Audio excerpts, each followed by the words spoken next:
Olá, hoje estamos aqui na Loki Engenharia e vamos ter a oportunidade de conhecer a sua história e falarmos um pouco mais sobre seus projetos, obras e construções arquitetônicas.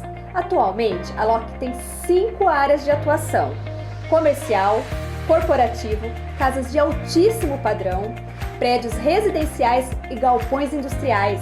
Marcelo e Eduardo nos recebem hoje em nossa websérie Grandes Construtoras e vamos bater um papo incrível para sabermos como eles conseguiram tornar a Loki uma das principais construtoras do país.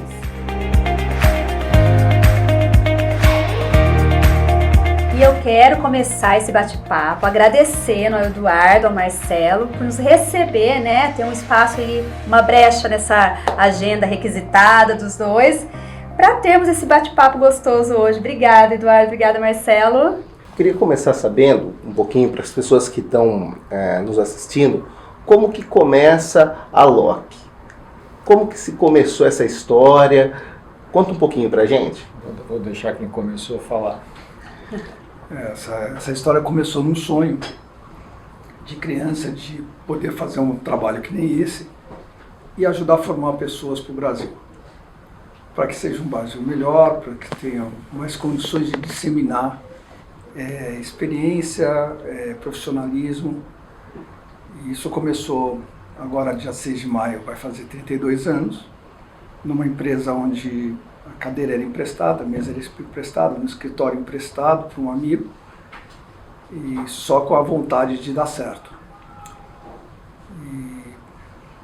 E a gente acabou começando com uma empresa de segurança, não, uma empresa de construção civil. Daí o nome Loki. Daí o meu nome Loki era Loki Engenharia de Segurança, mas era uma empresa que nós tínhamos visualizado um sistema de segurança muito mais adiantado do que o tempo poderia estar. Naquele ano não existia internet, né? A internet veio a começar depois dos anos 92, 93. E era uma internet muito, muito rudimentar. E para aquele plano que nós tínhamos na época, eu precisava muito da internet. Porque eu precisava das interligações de câmaras, centrais de portaria, ar-condicionado. E nós não tínhamos e a coisa não deu certo. Como nós só sabíamos fazer obra, as obras nos pegaram. Elas vieram para nós de bandeja, ó, não temos dinheiro, vamos fazer obra, né? E começamos a fazer restaurantes pequenos, reformas. Começou com a sua família, não foi? Minha mulher e minha cunhada queriam fazer uma doceira. E, olha, então constrói para mim. Constrói, né? As obras nos pegaram, né? E o pai de um amigo queria fazer uma reforma na casa dele. Então, ó, a reforma nos pegou. Precisava de dinheiro, precisava pagar a conta. E com isso, olha, vamos fazer. E aí o outro indicou o outro indicou o outro. Quando a gente foi ver, nós tínhamos já 10 obras. E o Loki Engenharia de Segurança não dava mais. Então virou Loki Engenharia, porque o nome já estava pouco conhecido, mas conhecido. E com isso foi o embrião da Loki. Esse embrião éramos nós estagiários. E depois a gente foi estruturando até que quando a gente se deu conta, nós já tínhamos 166 funcionários. Naquela época a gente trabalhava com mão de obra própria. Foi quanto tempo? Isso foi de 87 a 89, mais ou menos. E em 90 apareceu o nosso amigo Fernando Collor de Mello. E nós já tínhamos perto de 14 obras e ficamos com R$50 no bolso e um monte de gente. E nós fizemos uma aposta ousada na nossa imaturidade, mas expectativa de sucesso, onde a gente resolveu não demitir ninguém no primeiro momento. Mas passados 6 meses... Até porque não tinha dinheiro para demitir. Até porque não tinha dinheiro para demitir. O Collor Mas o Collor também ele deixou a gente usar o capital que estava preso no banco para pagar impostos. Então a gente começou a pagar imposto, mas tinha que também pagar a demissão dos funcionários. Quando a gente viu, Em 1990 a gente tinha 250 mil dólares negativo, né? Aí foi a crise. Aí sentamos os dois e agora? Então agora vamos ter que demitir todo mundo. E nós saímos de um escritório bacana, que já era bacana, para um escritório bem pequenininho, eu, Eduardo e três estagiários, quer dizer, a gente voltou ao zero. Como que era a conversa de vocês dois nessa época aí? E por que não desistiu? Chorando. Por que não desistiu? Como que vocês falaram assim, não, vamos lá, amigo, vamos continuar? Como que foi isso? Que eu acho que isso é muito bacana pra gente saber. Pra quem tá assistindo também. Deixa eu contar um pouco, então. Eu entrei na Loki em 89. Então, nesse momento, eu era engenheiro da Loki. Tinha um coordenador e tinha o Marcelo. Quando começou a crise, oportunidade, estou falando por mim agora, a coisa ficou muito ruim. E o Marcelo chegou para mim e disse, Eduardo, você quer entrar para a sociedade? Porque o outro sócio original, que era o Ronaldo, estava saindo. Ele não aguentou a pressão do Collor. Aí eu perguntei ao Marcelo, como eu vou pagar? Com o que a gente tirar daqui, com o que a gente tirar daqui. E nisso o Marcelo já tinha investido um valor, assim, restituiu o valor. Esse valor é engraçado, porque eu vendi tudo, eu acho que eu só fiquei com a cueca. Verdade, então assim, então eu vendi a casa, o carro, a moto, o que eu tinha, eu vendi para pagar aquelas contas. Sim. E faltou ainda, né? Então esse é o investimento, né? E vendeu ainda por preço de banana, porque ninguém não tinha dinheiro no mercado. Eu já nem sei se era preço de banana, mas eu tive que vender o que para nós não é um problema. Eu acho que tem horas que você tem mais, outras horas que você tem menos e faz parte. Então, quando você se vê numa situação dessa, e o meu, pelo menos na época, o único grande valor era o meu trabalho. Então, eu confiava na minha capacidade de produção, confiava no Marcelo, na capacidade profissional dele. O Marcelo era um excelente comercial, um excelente profissional, me apoiou muito nesse começo, não é? Não vamos esquecer que ele era o dono e eu era o funcionário que estava ali e tinha ele como um cara que um dia eu quero ter meu negócio, eu quero ter um cara feito esse como meu sócio. Espelhava nele. Aí juntou a vontade de comer com a fome, falei, tamo junto e vamos embora. A gente demorou 10 anos para pagar todos esses impostos, pagamos tudo. E quando você paga uma dívida por 10 anos, você nem lembra o que era, você só lembra de receber o boletinho lá e pagando. E aí começou a história. Né? É uma história que ela cresce organicamente, conforme você vai entregando, conforme você vai prestando um bom serviço, conforme você vai se apaixonando pelo que faz, pelas pessoas. E aí é o se entregar mesmo. Mas nós tínhamos duas coisas que eu acho muito importantes. A primeira, você perguntou por que resistir a essa dor, né? Por que não largar? Primeiro porque eu acho que os dois acreditavam. Essa era uma premissa que, se não existisse, não tem como resistir àquela pressão. Era uma pressão maluca de segurar cheque aqui, para conta daqui, para voltar, e a gente fazia de tudo. Mas isso também teve um valor, porque hoje, quem passou, porque não foi só essa crise, foram várias outras, teve alguns planos econômicos, algumas crises mundiais que tiveram quase o mesmo efeito que o Collor. A Dilma agora teve um efeito mais pesado que o Collor. A gente aprendeu a conviver em crise.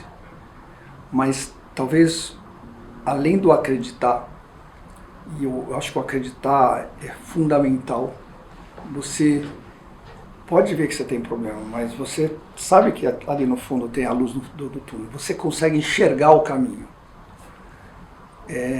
Isso são para poucos. Por isso que as empresas, elas morrem entre 0 e 3 anos.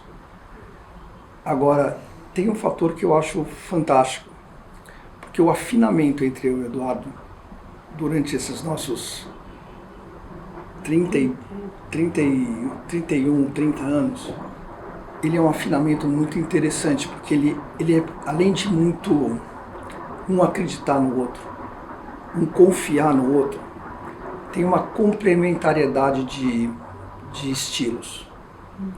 O Eduardo tem, o melhor do Eduardo eu não tenho, e o melhor do Marcelo ele não tem. Então a gente funciona como um. Se complementa. E sabe disso. E sabe disso. Isso é uma coisa que eu ia falar. Interessantíssimo. 30 anos de sociedade, 30 anos de casamento, né? E muitas vezes um fala uma coisa e tal. Como que vocês lidaram com isso? Existe isso ou não? Lógico que existe. Quer saber, sociedade, como o Marcelo gosta de falar, é casamento sem sexo. Isso é Porque você briga, você passa mais tempo com o sócio do que com a sua própria mulher.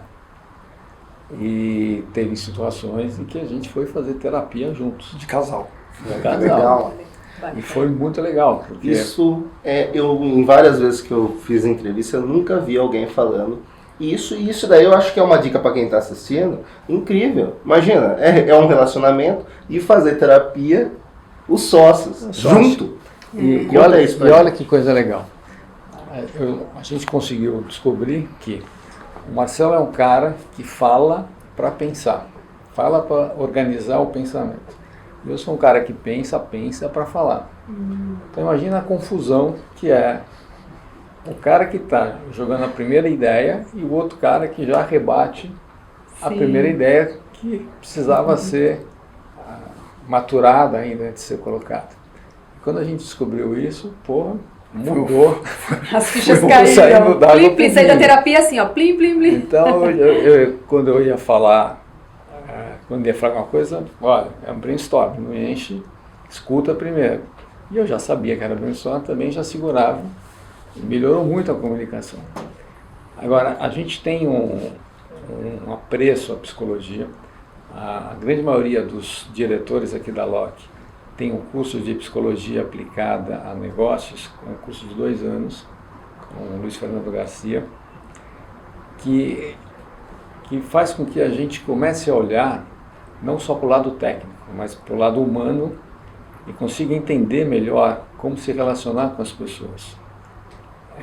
Eu tenho conhecimento técnico de personalidades, né? A gente pode pegar lá os 8 tipos que Jung define cada um de nós. Eu consigo saber como te motivar, como eu tiro o melhor de você e te respeitar naquilo que é a sua personalidade. Isso também é fundamental para você formar um time. E colocar cada personalidade no seu melhor, né? Na sua melhor função, no seu melhor jeito de trabalhar. É isso aí. Então, cada um vai ter seu melhor desempenho dentro daquilo e a troca fica muito mais fluida, muito mais profícua, né? Você consegue melhores resultados partindo disso. Isso é uma característica muito interessante nossa. Tinha uma época que a gente fazia, se é certo ou se é errado, não sei. A gente tinha uma terapeuta que atendia uns 5 de nós. Então a terapeuta tinha a visão dela, que era uma excelente profissional, não misturava. Então ela tinha a visão desse cara, desse cara, daquele cara, aquele daquele cara. Então, naquele momento ajudava ela a ter um diagnóstico mais preciso de cada um. Mas no nosso meio isso não é normal, não é comum. E como foi isso para vocês? Para a gente é natural. A gente tem esse... Deu certo. Deu super certo. Deu certo. Deu super certo. Mas sabe uma coisa interessante? Desculpa, Eduardo. Como que surgiu isso? Essa necessidade? Não uma necessidade, mas como que vocês chegaram a essa conclusão de que buscar alguma coisa que ajudasse vocês a se complementar poderia ser um fator diferencial? E que tempo que isso? Quanto tempo isso? Vamos mudar um pouco a história. não é que nós vamos procurar algo que fosse complementar a nós. Na verdade, nós somos complementares. E nós temos um terceiro sócio que não pôde estar aqui, que é o Daniel Gisper, brilhante e muito mais novo que nós. O segredo é nós sermos complementares. Nós dois, mais o Daniel. E o Daniel entrou porque ele também era complementar, ele tem outras qualidades. Agora, o porquê da psicologia, que talvez tenha sido a sua pergunta, num determinado momento, eu me interesso pelo programa de vocês, que vocês entrevistam grandes empresários. Uma vez eu assisti uma palestra do Abílio Diniz. E o Abílio Diniz conta toda a história dele, e no fim o entrevistador chega para ele e fala assim, olha, mas o que você daria de conselho para todos esses empresários que estão te assistindo? Fazer terapia. Façam terapia. Ele falou, faço terapia há 29 anos e não pararei, porque é como eu posso me conhecer, conhecer como eu lido com o mundo e conhecer como eu lido com as pessoas. Isso a gente trouxe para dentro. Só que, diferente do Abílio, eu faço terapia, nós fazemos terapia aqui, né? Cada um de um jeito e às vezes juntos, né? Porque quando a gente percebeu que a gente começou a entender o mundo ou pelo prisma do Eduardo ou pelo prisma do Marcelo, que são diferentes, a gente falou, pô, a gente estava se matando. Mas quando os líderes se matam, a empresa embaixo se mata. Cada um toma partido, as pessoas se sentem seguras, saem, opa, para. Precisamos achar um jeito de não acontecer isso. Mas foi talvez uma das grandes coisas que a gente pôde fazer por nós e pela empresa. Até porque um admira o outro, um gosta do outro. Personalidades muito diferentes, mas que se respeitam. Que faz total diferença. Então, e esse respeito trouxe uma sintonia que pôde até entrar um terceiro sócio. E a gente conseguiu colocar esse terceiro sócio na nossa sintonia. Marcelo, quando que o Daniel entra? Quanto tempo faz isso e em que momento? E qual foi um diferencial que vocês perceberam que valia a pena trazer um jovem? Conta a história aí, como o Daniel veio. Eu vou te dar um exemplo antes.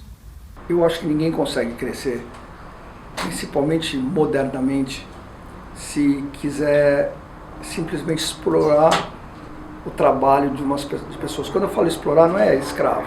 Quer dizer, eu vou contratar por um preço e aquele talento vai me dar um trabalho. E esse cara hoje, muito informado por internet, meios de comunicação, ou seja lá o que for, ele tem as aspirações dele. Então, um talento, para você trazer para dentro, ou você faz parte do time mesmo como sócio, ou ele vai abrir a empresa dele, como o Eduardo mesmo citou. Falou, vai ter um momento que eu vou abrir minha empresa. Pô, então, por que você não fica aqui? Uma vez que a alma da nossa empresa já era assim, e o Eduardo, quando entrou, era assim, quer dizer, ele continuou o que ele acreditava. Num determinado momento entra um menino aqui de 21 anos, né? Hoje ele tem 40. Que não queria entrar. Que veio para cá, fez uma entrevista brilhante.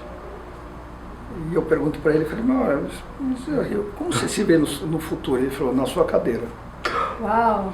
Eu falei, tá bom, se você tiver talento para lá, tudo bem, eu vou fazer outra coisa. Na entrevista já? Na entrevista, 21 anos. Eu falei, vou fazer outra coisa. E eu vou fazer outra coisa mesmo. Então, a primeira história é você dar espaço para quem tem talento. Assim, tem um fato engraçado. Então. Ele veio, fez a entrevista. A nossa pessoa de RH na época, a psicóloga, se sensibilizou com a história dele. O Daniel tem uma história de vida muito bonita e tal. Bonita e difícil. Difícil. É bonita porque foi difícil. Vamos tentar marcar uma só para ele. Vale a pena. Que legal. E aí ela falou, olha, Daniel, putz, eu me sensibilizei com você, mas eu vou te falar um negócio, não entra aqui não. Cara, aqui é uma loucura, isso aqui é uma coisa de doido, tal. Você é um menino, você está bem engajado onde você está, então não vem para cá. A gente veio saber isso muito tempo depois, óbvio, senão ela não estaria mais com a gente.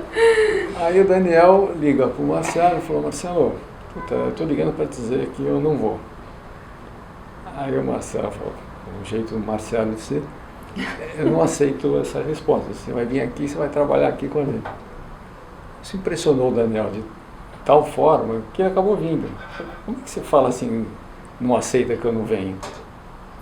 E foi o que trouxe o Daniel para cá.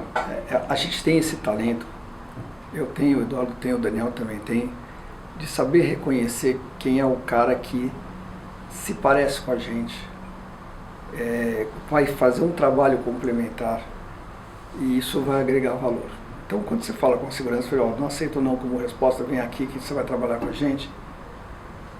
Pela entrevista, a gente detectou os valores dele. E quando ele fala, olha, a psicóloga falava, isso aqui é uma loucura, eu começo a falar que você tem que fazer uma comparação com o padre, né? O celibato. É certo você botar batina, ficar 40 graus com aquele negócio no teu pé, não poder casar, não poder fazer sexo, fazer voto de pobreza. Não, é a escolha dele. A psicóloga tentou retratar que trabalhar aqui não é fácil. Porque todos nós nos dedicamos muito. E é muito mesmo. Para todos esses 600 funcionários que nós temos hoje aqui, a LOC é parte da vida dele. Como o Eduardo falou, você fica mais conosco do que com a sua própria família. E não que a família não faça pressão. Porque a primeira coisa que eu falei para o Eduardo falou, não, você quer ser sócio? Aceita. Eu falei, calma. Vai lá na sua esposa. Conta o que você vai passar. Porque você vai passar. Vai abrir muita coisa. Se ela topar passar, Junto. aí tudo bem. Porque, na verdade, a família tem que apoiar. Mas não é aqui na LOC. Se você for no banco, se você for em Exatamente. qualquer lugar, se você não se aplicar muito, não vai rolar. Essa é uma dica para quem está começando. Hoje o mercado é tão competitivo que se você não for intenso, se você não se preparar, se você realmente não fizer isso, você não vai dar certo em nenhum lugar competitivo. É a nossa realidade. Cada vez mais as pessoas são demandadas a empreender, a realizar. Então, você tem que achar um lugar que realmente seja prazeroso, né? Tem aquela máxima que acha um lugar que você gosta de trabalhar e você nunca mais vai trabalhar na vida. Se eu gosto de trabalhar. Então não é trabalho, não é eu trabalho. estou fazendo por Sim. prazer. Mas não tem isso, é intenso. Outro dia estava do lado aqui, alguém estava contando, putz, aqui a gente trabalha para burro, né? Mas é legal, né?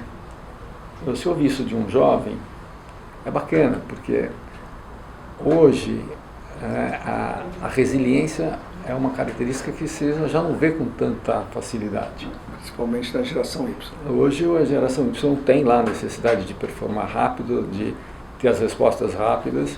Ter uma qualidade de vida boa. E também equilibrar isso. Usufruir a vida. Isso é um grande desafio para todos nós, né? Mas que a gente goste do que a gente faz, a gente tem que equilibrar, porque a gente também gosta de outras coisas. E também tem que ter espaço para todas essas coisas. Mas, de qualquer forma, esse equilíbrio é um problema dos nossos dias atuais. Como é que a gente equilibra tudo isso num mundo cada vez mais competitivo, mais dinâmico, cada hora tem uma inovação que você tem que estar por dentro. É bacana, é dinâmico. E aqui é muito dinâmico. Para você, o tipo de obras que a gente faz, né, e a diversidade te obriga a ter uma gama de, vamos chamar da caixinha de ferramentas, usando essa metáfora, porque a gente sai de obras que são noturnas, que tem que acontecer dentro de um shopping center, o planejamento tem que ser preciso, que se faltar um parafuso você não fecha aqui a vitrine, toda aquela programação da noite é perdida porque faltou um parafuso. E se você não inaugurar, o cara perde milhões do faturamento da data. E também tem contrato, né? Tem um contrato, né? E o convite da inauguração já está na rua. Então, Responsabilidade de entregar. não é para qualquer um.